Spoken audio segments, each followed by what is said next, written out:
Hola, minasan! Welcome back for another round of Kaiju number 8. Last time, we had a nice, relaxing period where everybody was able to get their bearings together, get the information from that mysterious kaiju they fought. We had a fan servicey hot bath scenario. Got to see Mina smirk just a little bit as everybody but Kafka become officers. Kafka is a cadet thanks to Hoshina. And now Big Giant Kaiju has invaded. So we're going to watch a whole big Kaiju battle, everybody. So let's not waste any time and let's get reading. Kaiju number 8 by Naoya Matsumoto, chapter 13. The giant kaiju stood before the entire defense force as they raised their guns up with masks full inserted on their faces, and it looked down at them. And the kaiju looked down at them with multiple eyes, looking in every direction.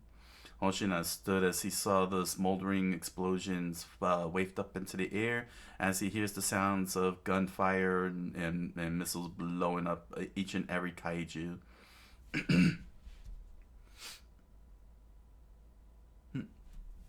I gotta say, your mission debut missions are on the way.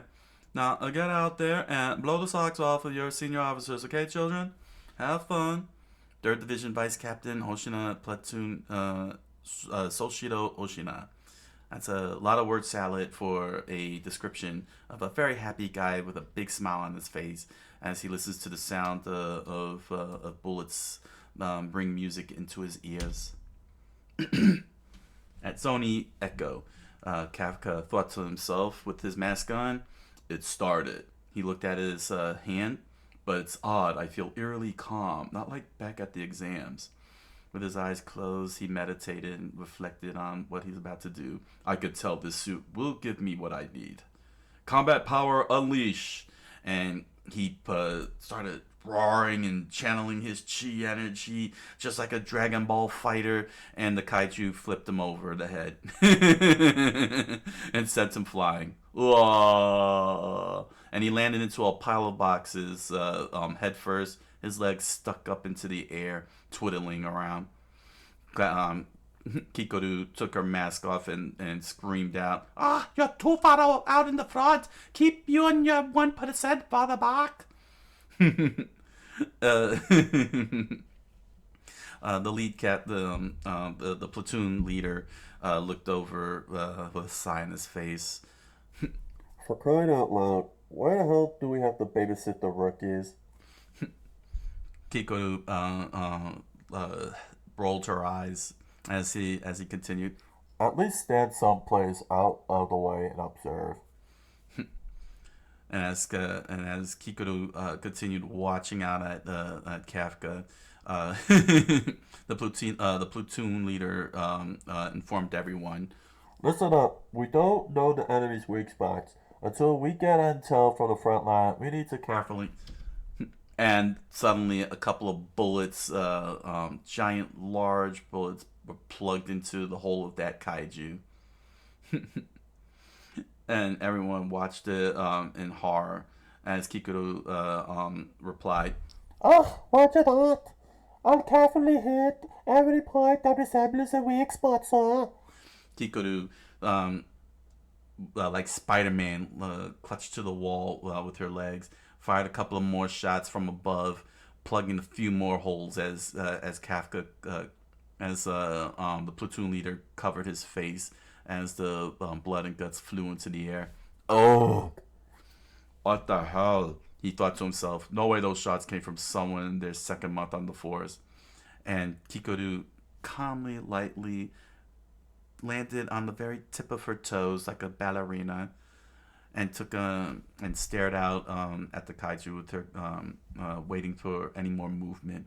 So this is what Kikoru Shinomiya is made of. Take our own. And she looked in Kafka's direction. Nice. Kikuru's eyes opened wide from his uh,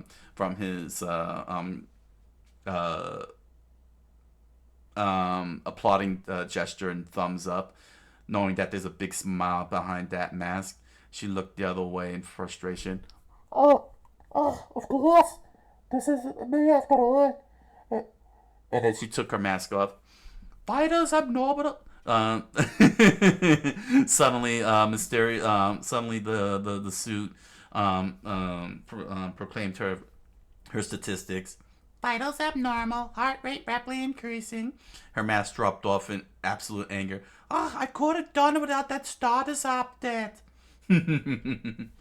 Meanwhile, at Zone F, Foxtrot, a kaiju's legs got shot off and it completely collapsed into a building. Yeah, into a building. Another platoon leader, having completed with the firing shots with his sniffet at the side, spoke. Mm.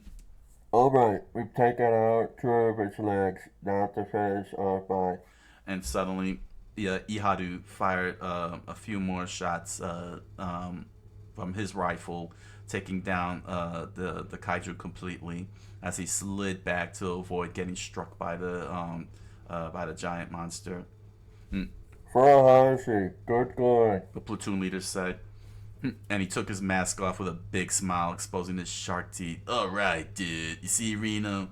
And there was Reno just standing there with the kaiju already dead, collapsing onto the ground as Reno stood there unfazed at its towering presence. What? Wait, dude, did you just take that kaiju down by yourself? And Reno looked back, taking a couple of deep breaths. Yes. Reno Ichikawa looked him straight in the eye, and Iharu stood frozen in place as he watched Reno take out a capsule and presented it to him. I tried swapping out my burst rods for freeze rods, which seemed to better suit my style. They allow me to fight while slowing the enemy's movements. Once I get the hang of them, I think I'll be even better at kaiju hunting. And Iharu stood in shock, realizing he's been upstaged as his mask slowly slid down off his ear. Reno thought to himself as he wiped the sweat off his brow. This isn't good enough. I need to become stronger. I promise you, Senpai, I'll become so strong you won't have to transform. Meanwhile, over in Zone J, Juliet, the platoon leader, was completely perturbed at what he was watching. Hi.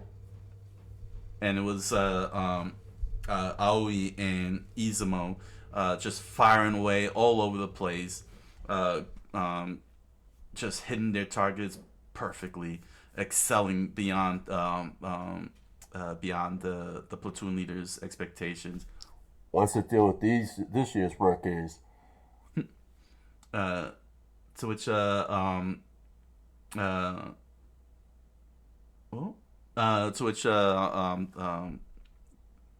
lady spoke. Oh, Nakanoshima. Okay, Nakanoshima is the other platoon leader. Okay, Nakanoshima. Nakanoshima is the platoon leader. She, the blonde-haired one. Let's see. I'll just keep it standard fare. Don't need to do anything. Standard. Standard woman. There we go. Yeah. Platoon leader Nakanoshima, who are these guys? We're losing self-confidence over here. I was told this was our lucky year for recruits, but I never guessed this lucky. She said, as she continued watching Aoi and Izumo resume shooting down more. Aoi spoke. Come on, I've taken down 3 already. You need to pick up the pace if you don't want to buy the vodka. To which Izumu replied, to which Izumu replied, Yes, yes. And don't forget, I insisted on Toto's kills, bud. Soon you'll be the one paying for the vodka. Nakanoshima um, adjust rubbed the chin of her rubbed the chin of her mask as she continued her assessment. One is wild and rugged, the other clean, cut, and cool. My, we're lucky indeed. She started blushing a little bit. Plus, all that adorable bickering makes me want to formally add them to my platoon. Ooh. I wonder what they look like underneath those shirts. To which her subordinate screamed out, "You meant their looks?" Vice Captain Hoshino said there are several prominent candidates, but that's not all. They're motivated by the top rookie who has a higher than normal unleashed combat power, which is boosting their levels overall. Well, thanks for the exposition, platoon leader. And they continue watching as all the recruits were successfully striking down every kaiju they saw. Meanwhile, back with Kafka, he's just on one knee, looking out as the Sniffets continue to shoot out every single kaiju in their wake. He was surprised that as he was listening in to the forecast. Kaiju kill reports are flooding in, man. Everyone's amazing. He said in his most kawaiiness, in his most amazed and kawaii happiness. Ichikawa and Iharu too. And he thought to himself, "This isn't good. Everyone's working hard, and all I've done is weigh the others down. There's gotta be something I can do, right?" And that's when he remembered what the platoon leader said. Come to think of it, didn't he say? We still don't know the enemy's weak spot.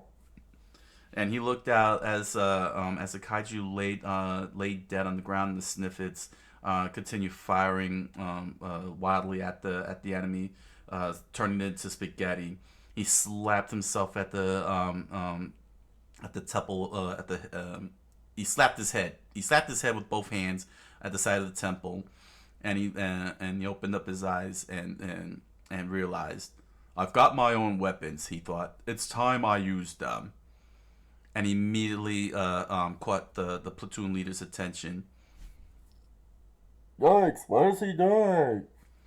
And there he was, just burying himself knee deep in kaiju guts, shifting it, moving the skin around, picking up organs, analyzing everything. He thought to himself, "Oh, nice. Even at 1%, this suit makes dismantling this thing a breeze. If they could mass produce these, maybe they could sell them to the cleanup industry too."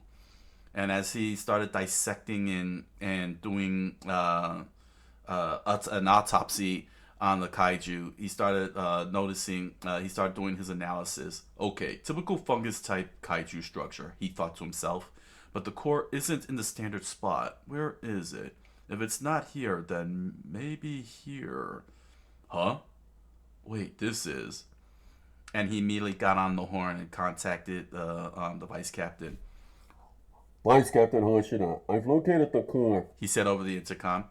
"Oh, what's that, son?" It's at the base of the neck, sir.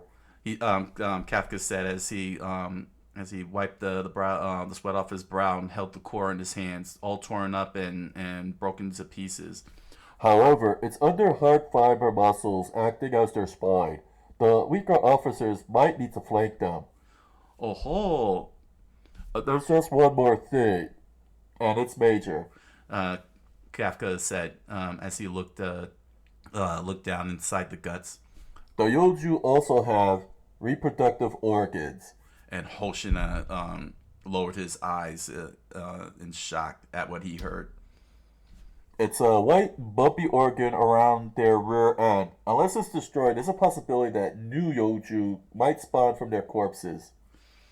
And he received the response from Hoshina. Akafta, I gotta hand it to you, son. I didn't expect you to do so good, but you did a great job. And he immediately called out, there we go. Her name is Okonogi. Finally. Took this long to get her name? Man. Okonogi. There we go. Okonogi received a message from Hoshina. Okonogi dear, share that information with all the personnel, okay? We got some nice new Yoju hunting heads to get. Yes, sir. I know you picked up a lot from your last job, son, but I'd say all that studying you did really did pay off. Well done. Just make sure you get your rest all the time, you understand? And Kafka immediately clenched his fist, happy that he received great praise from Hoshina. He thought to himself, I did it. I helped out the defense force. And then he reports back to Hoshina. I'll continue to gut and neutralize all the corpses on the road, sir. I'll do whatever I can, he thought to himself, until I could make it there. As he imagined himself standing beside Mina in doing JoJo poses in their awesome rockin' uniforms. My Mina's side, he completed. And then he heard a loud bang from the distance. He looked back. What was that? Oh, it looks like they're getting started, Hoshina said, as Kafka tried to see who's sitting on that roof there. Take a good look, son. You see that over there? That's the woman you want to stand next by, looking all hardcore and everything, with a big giant gun. You know the old saying goes, bitches love guns. Well, this one is big, son. How do you like that, huh? She's got a bigger gun than you, huh? Look at that. And Mina had her eyes completely focused through her visor, her hair flapping up into flapping up in the air as if she was channeling her ki energy. She sees the giant kaiju in her sights, locked on target. As she continued her JoJo pose, with a nice firm grip, she pressed down into the trigger and screamed out, "Fire!" And with the sound of ka-chink, there was an instant explosion in the giant kaiju. All of its guts flying into the air, a perfect circle, spherical like the earth itself. Removing all of its guts and stretching its skin out wide, tearing up every single muscle and gut within it. And Hoshina proclaimed to Kafka, "That's what the person you're aiming to stand beside is capable of, son. Now, you think you could be able to JoJo pose with her? I don't think so. You got a lot to learn, boy." To be continued. Kaiju number 8 by Naoya Matsumoto. Kaiju number 8 by Naoya Matsumoto, Chapter 14. The kaiju received a nice haircut courtesy of Mina as its guts smoldered into the air. Despite the large dent, it still continued moving along as all the drones continue analyzing the damage she was able to do. Let's see. Okonoko communicated to Mina the situation from the drones in the sky. Ultra has been wrangled into designated position. Commence concentrated fire on the limbs. And all the sniffets started firing from the rooftops, striking at the gigantic limbs over at the joint areas to knock it down and bring it to its knees. Mina, with the visor still on, nice and calmly, was ready for her next strike. Third round unloaded. Roger, commencing calculations. Prepare to fire. Her eyes were so transfixed and focused, but she started remembering what Kafka said to her in the past. We'll just see which of us becomes the cooler officer. and she could almost see Kafka down below watching her, despite the far distance that they are in. Well, Kafka, here's what I'm liking now. A total hardcore badass, ready to blow it up with this big giant gun. Unleash your combat the power of 96%. She started channeling all her key energy thanks to the suit, making her hair flap up into the wind in awesomeness. A giant blast was released and as it flew across the sky, Kikoru immediately shielded her eyes, and Hoshina just crossed his arms, unfazed by by the gusting wind in the most hardcore manner. Two rings of sonic booms stretched out in the sky as the blast struck the giant kaiju on the side, creating a large crater that ripped apart its guts and skin once more, shredding it down into pieces and bursting on the other side. Kafka's mouth dropped and a fly flew in, only to get beaten up by the kaiju resting inside of his gut, and his eyes bulged out in horror. Kikoru was in absolute shock with her eyes completely wide open. Reno turned his eyes to the side, wondering what the heck is going on here. The kaiju completely dropped to the ground, and Okinogi announced, Andrew's vitals are fading. It's collapsing. A fourth round loaded, Mina said. Roger, prepare to fire. And with the ground now collapsing underneath her, the roof, she fires another shot, striking it further. Andrew annihilated. Vitals are completely. A fifth round loaded, she said, as she released a large bullet cap, and reloaded another shot. But ma'am, the kaiju has already been pacified. Giving me the order. Yes, ma'am. And she fired a fifth shot right into its head. She's trying to Kafka watches on in amazement, beaming with a smile on his face. Damn, he thought to himself, this is nothing like what I've seen on TV or through binoculars. She really is rocket awesome. After Kafka's celebratory joy of watching his best friend blow up the giant kaiju, Hoshina himself walked in from behind with a mask on. Well, son, I feel like giving up now. You can give up now, because I'm going to be standing on the side forever. You understand what I'm saying, son? Kafka looked back with beaming anger. Standing about her side, son, means being her equal in strength. You understand what I'm saying? And you're at what percentage? She's like at 100 million percent. It's kind of like trying to stand by Super Saiyan Blue. You think you can be you Yamcha, and she's Super Saiyan Blue? You really think you can be able to do that, son? I don't think you can be able to do that, son. No, I don't think so. So you're telling me that you're capable of that, Vice Captain Hoshina? Nope. I'm basically at the level of Piccolo. What do you mean, nope? Well, you see, my unleashed combat power for marksman weaponry is pretty low. Unfortunately, I could not channel the power of the Second Amendment, so I can't hold the candle to Hoshina, to Captain Ashino, when it comes to giant class threats. But however, and he immediately slid his knives out and then slid them back in, while just standing in place, leaving behind gash marks across the Honshu. When it comes to miniature and mid-sized threats, son, I'd say the odds are in my favor. And the and the Honshu, the Yoju, completely dissected like a frog, exposing all of its innards, ready to be analyzed and autopsied. His blades, Kafka said in horror, and thought to himself, that was so fast, I didn't even see them move. He truly is the Dragon Ball.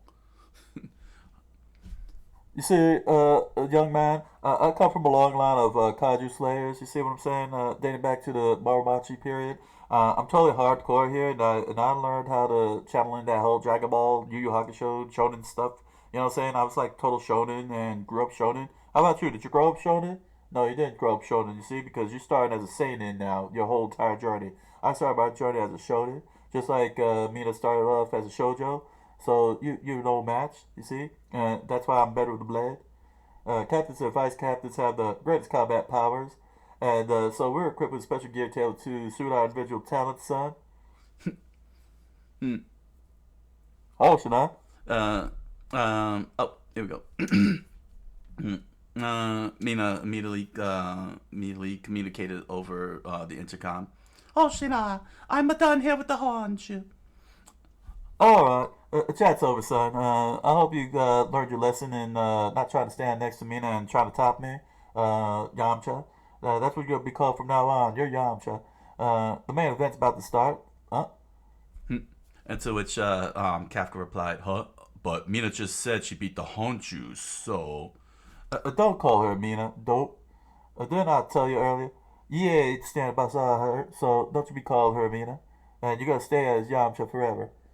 Our real problem is the countless number of Yoju being spawned that you pointed out. Do you remember? Do you remember your little report? No, you didn't remember your report because you're too busy thinking about Mina and getting into her little... Anyway, sure, we took down the Hoju, but all those Yoju left in its corpse? Mm. And Mina, standing on the rooftop, looked out at what was what was already spawning into the streets of the city. Just as I thought. Here we are go. And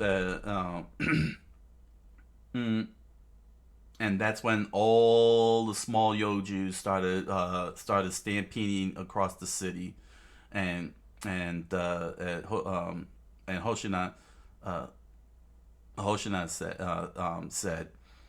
said to Kafka, They're coming, and they're pouring out in droves, son. And he took his mask off with a big smile on his face. Alrighty, folks, we're in the home stretch. Take care of that riffraff, and we can all go home and have ourselves a hearty breakfast. How do you like them apples? We could have ourselves some nice pancakes, maybe some sausages on the side. How do you like that? Celebratory sausages? Or you want to just go straight up Japanese and have some of that nice gohan and miso on the side, huh? How about that? and Izumo. Izumo and Aoi looked out at the parading stampede coming at them. Take care of the riffraff, huh? That's easier said than done. As he watched as the oh my gosh, as the stampeding monsters marched along the street, ripping everything apart, destroying glass, toppling over light poles, and so on. And that's when he heard a very loud laugh. Ha ha ha ha! Tired already, newbies? Guess you all still need to build up your stamina. Alright, everyone. Oh, wait. Is that Hoshina? No, that's not Kafka. Right. That's not Kafka. They still haven't established a name on that one. Ha ha ha! Tired already, newbies? Guess you all still need to build up your stamina. Ha ha! Alright, everyone. Let's show the newbies that unleashed combat power ain't the only thing to fight. Ha ha! And Iharu, Izumo, was not very happy with the retort. And Nakanoshima, platoon leader, slapped them on the backs. Hey, you two!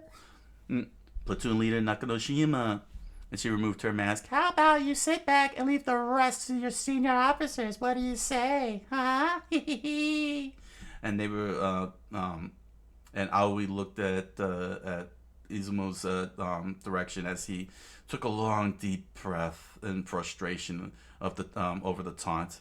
That's clearly not an option. And they both march out to fight the little Yojus. Okonogi leaned into the computer monitor as she typed away. I suspect the rookies must be getting tired. Well, Hoshina replied.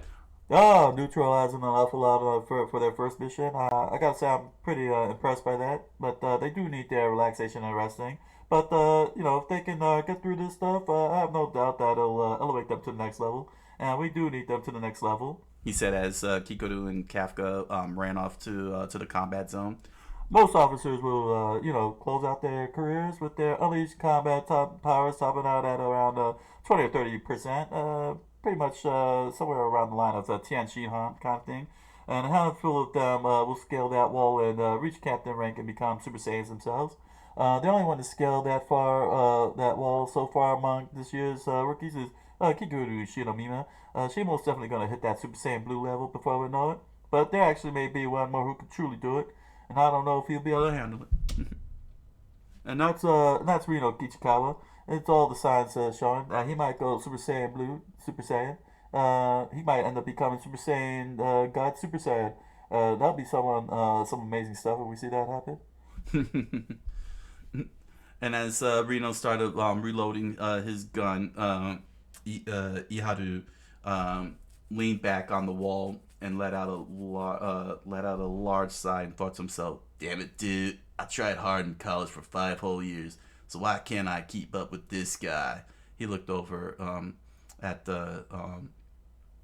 Reno, and as Okonogi announced over the intercom, "Y'all entering Zone B." "They're here," Reno said. "Let's get back to the front line, Ed." And that's when they noticed a cleanup crew member crouched over before a Yoju. Oh man, this one too. The reproductive organs. I loaded it. Got the. Hold on, did I go with that voice? No one. Should I go with that? Yeah, that's fine. That's fine. Oh man, this one too. The reproductive organs I loaded it with got destroyed. How'd they find out about it? I hope they didn't make fried eggs out of it. That's pretty gross. Maybe there's some kaiju savvy person on the force. What the? Reno said as he watched the cleanup crew member mess around with the Yoju organs. And he looked back as his face started puffing up like pus and pustules and all kinds of weird stuff. What you happen to know? Wait, Reno thought to himself. What's a cleanup worker doing here of all places? To be continued. Kaiju number 8 by Naoya Matsumoto. Kaiju number 8 by Naoya Matsumoto, chapter 15.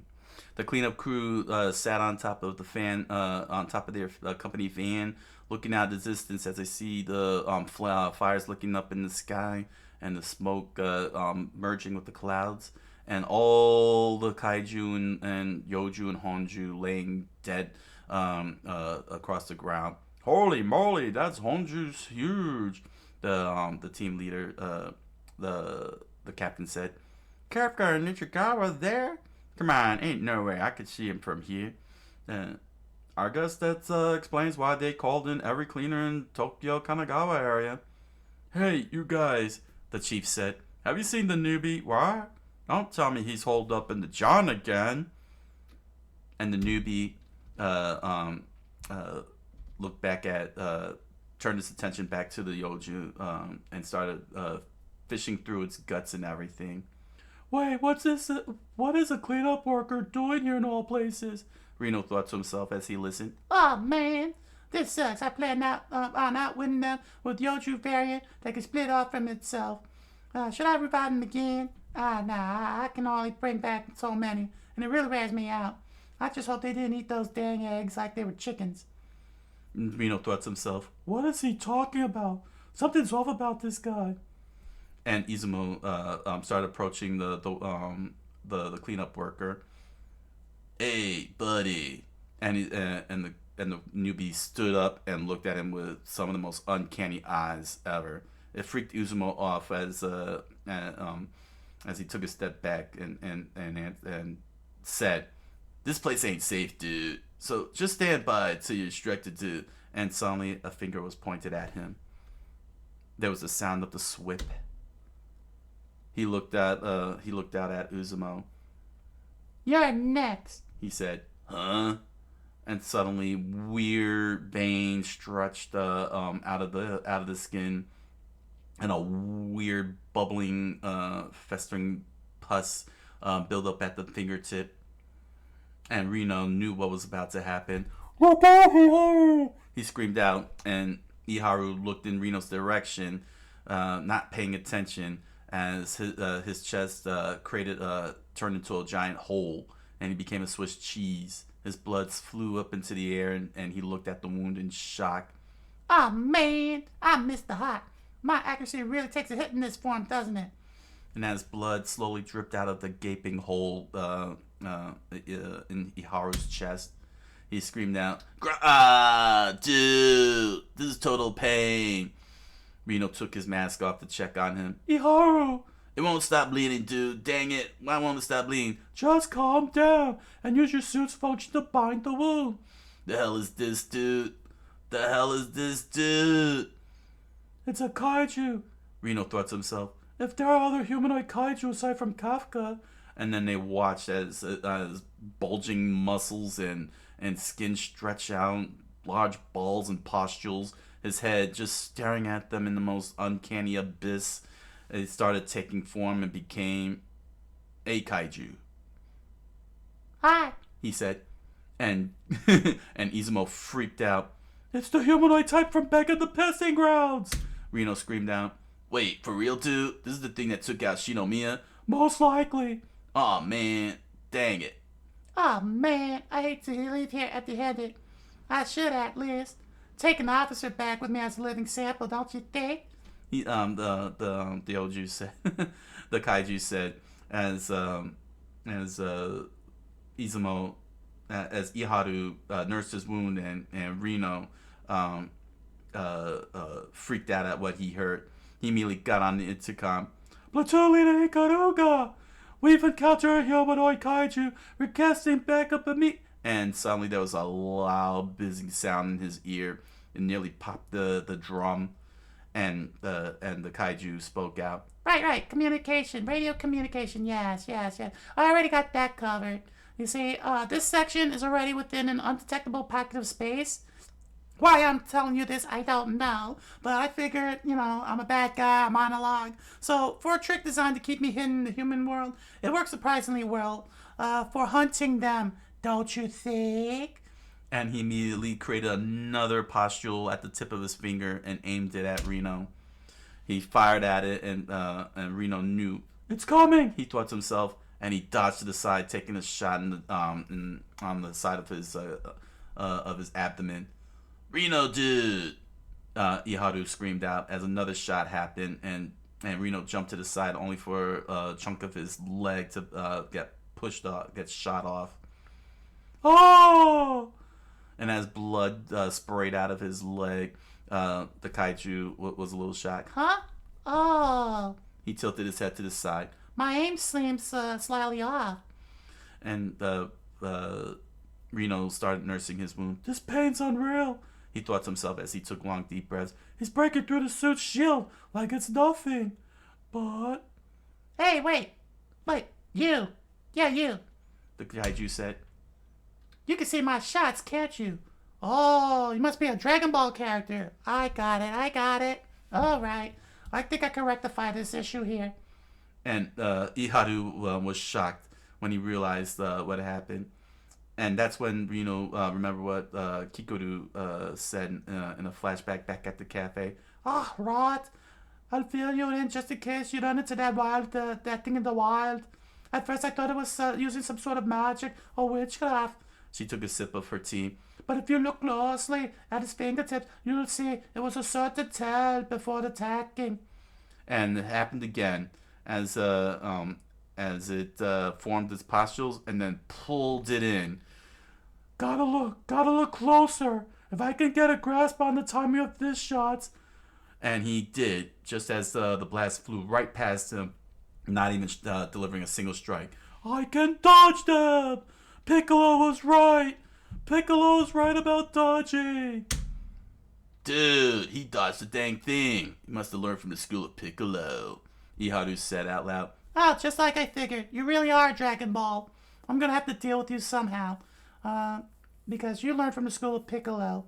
And suddenly the bullet came right at him and he blocked it.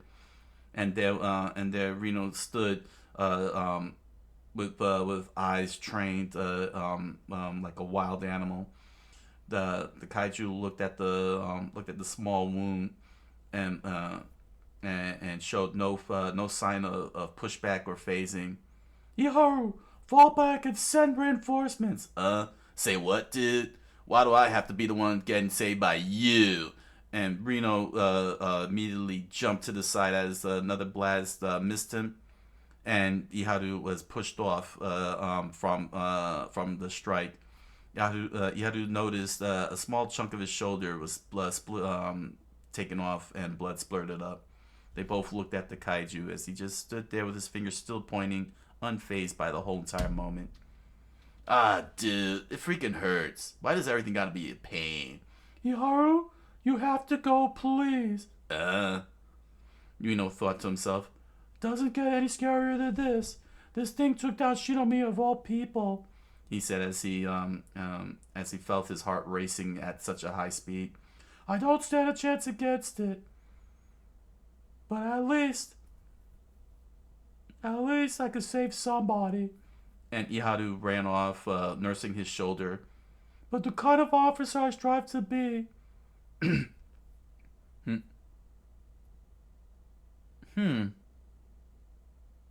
Run for it, Ichikawa. Get out of here as fast as you can. He remembered Kafka screaming out, once you're out of harm's way, send out an alert.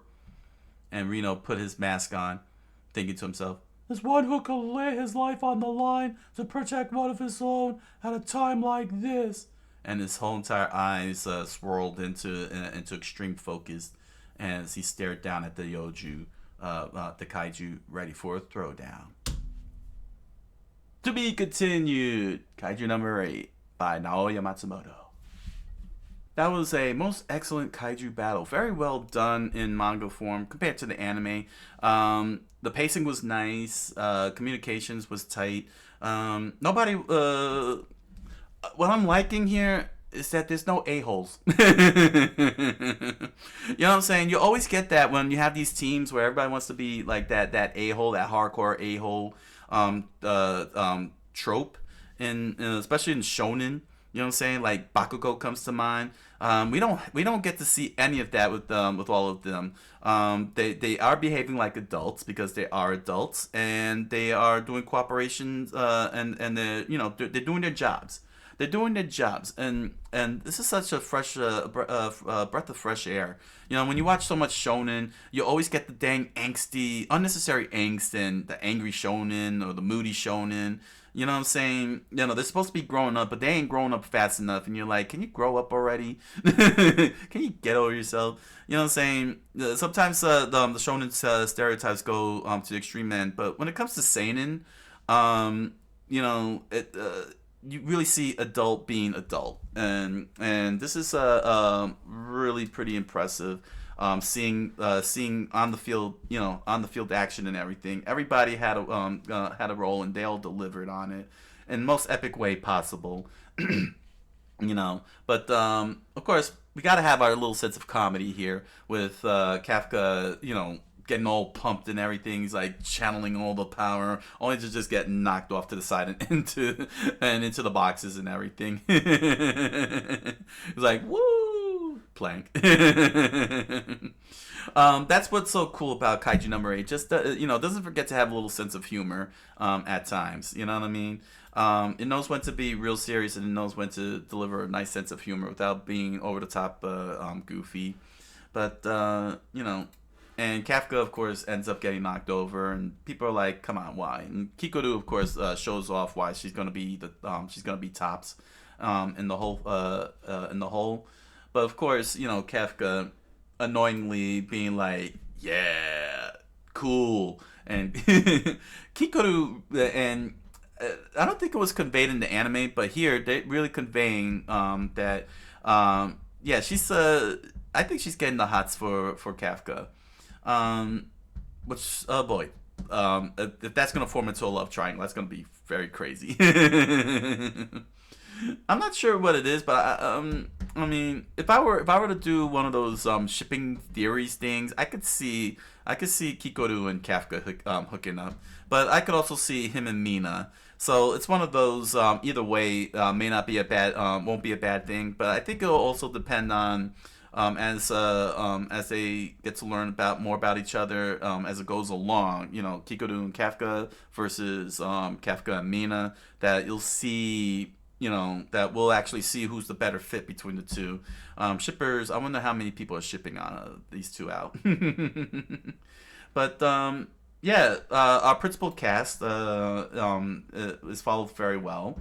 On what they're doing, we got to see what Iharu and Reno, of course, they're paired up doing, and Reno, you know, took another step in his skill department by learning how to use freeze rounds to freeze up the Yoju, and then followed up with some powerful busters. You know, saying so he's like so we get to see him like really ramping up his toolkit. I would have liked to have seen that with Iharu along with Aoi and Izumo. I think that the three of them should have established their toolkit. We already know Kikuru's toolkit is that she can jump all over the place, crazy, wielding crazy weapon, you know, with heavy duty weapons here. But I guess it makes sense that you know that they still gotta have their starting point. But I don't want to see Iharu, Aoi, and Izumo just get even though they're side characters, they're being treated with significance, and I don't want to see them end up not being developed very well. You know what I mean? Like we see Reno develop, he does the freeze caps, but then we don't see. And I know the whole point is that you know he feels he's falling behind and everything to Reno, but I would have liked to have seen a little step up. You know what I'm saying? Like maybe he's using fire rounds like flames or some kind of significant like maybe some kind of laser or something that he could be proficient in, because Reno's saying I'm being proficient with freeze rounds. You know what I mean? And we need the same with the other three here if you're gonna put a lot of emphasis into onto them. You know, you get what I'm saying?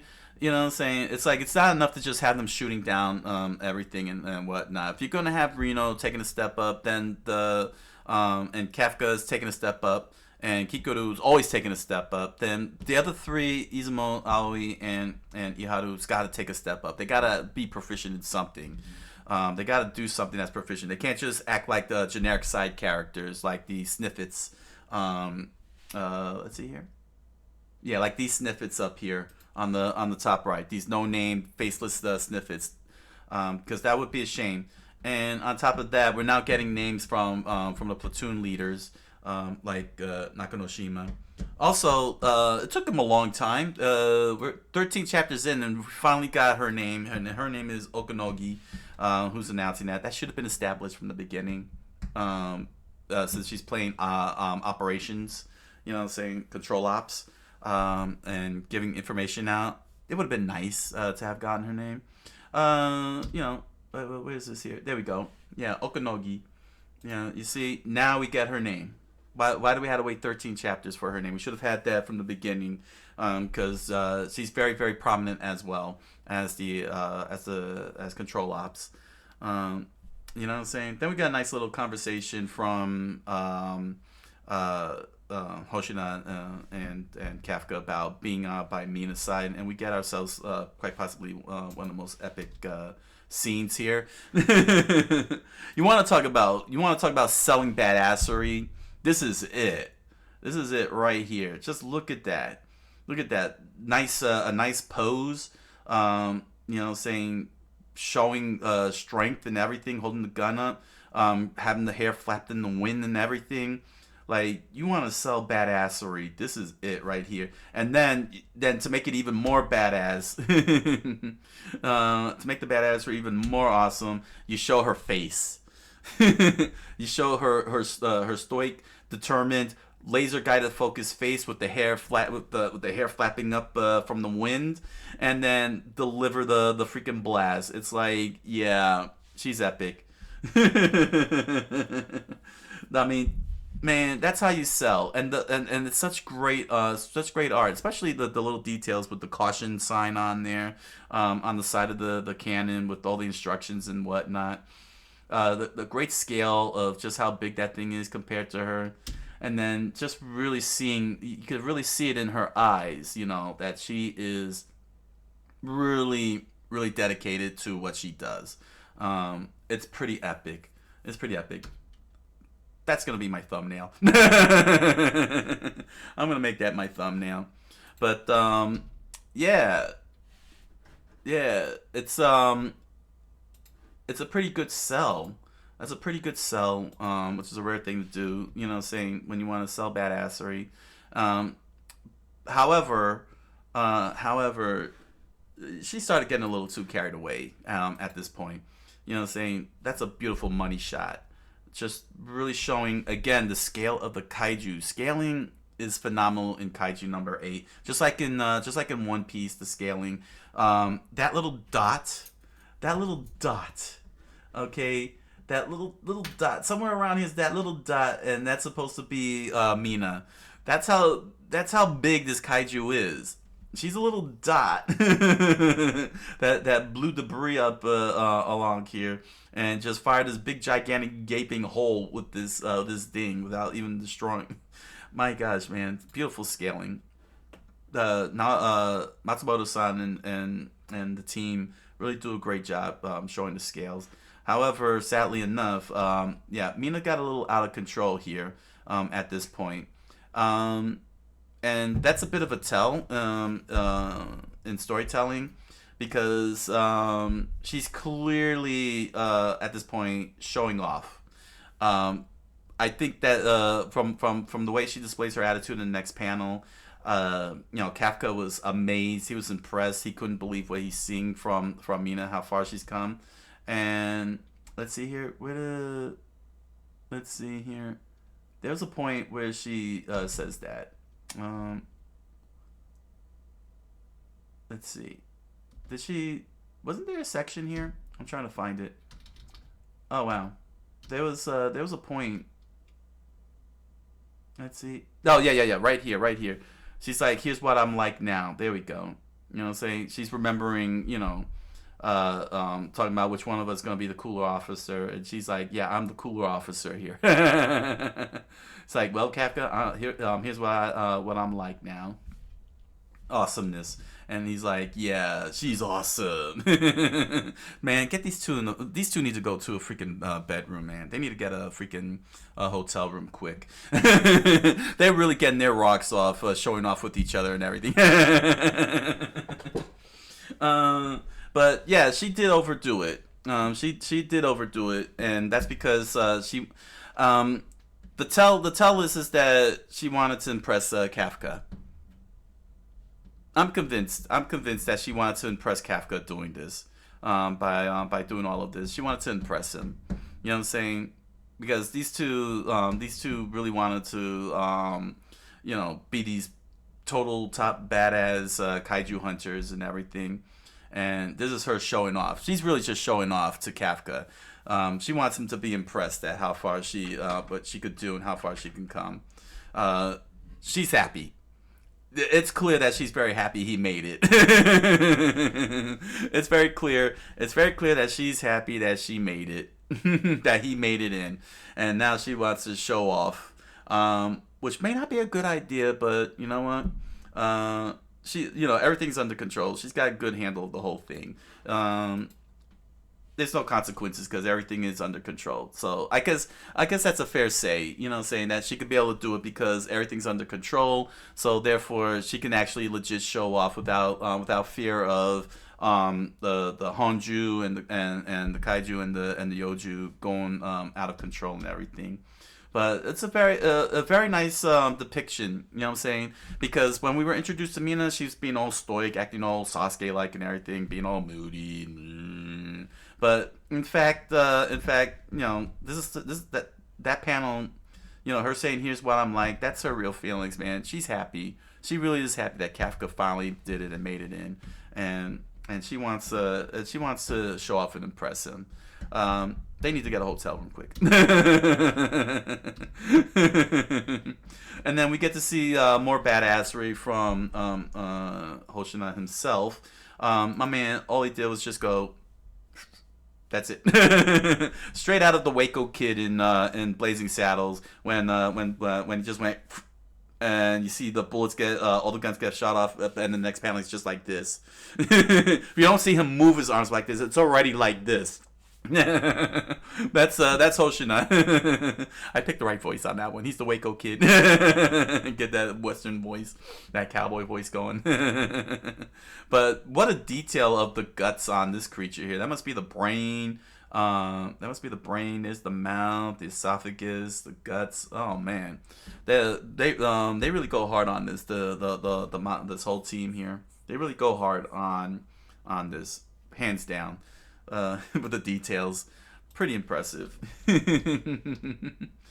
Oh man! And then as they start doing cleanup, as the little critters are running around, that's when the other kaiju shows up, who took on the form of the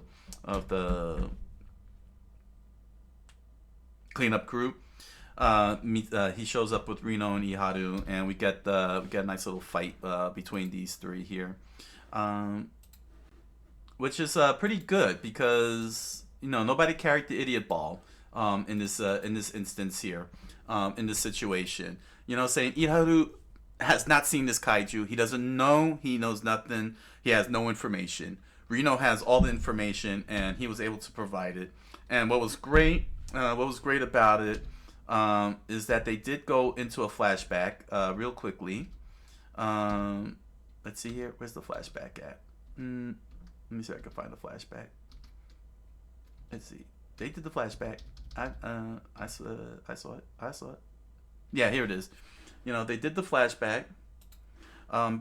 Brilliant. Went right back to that conversation they had.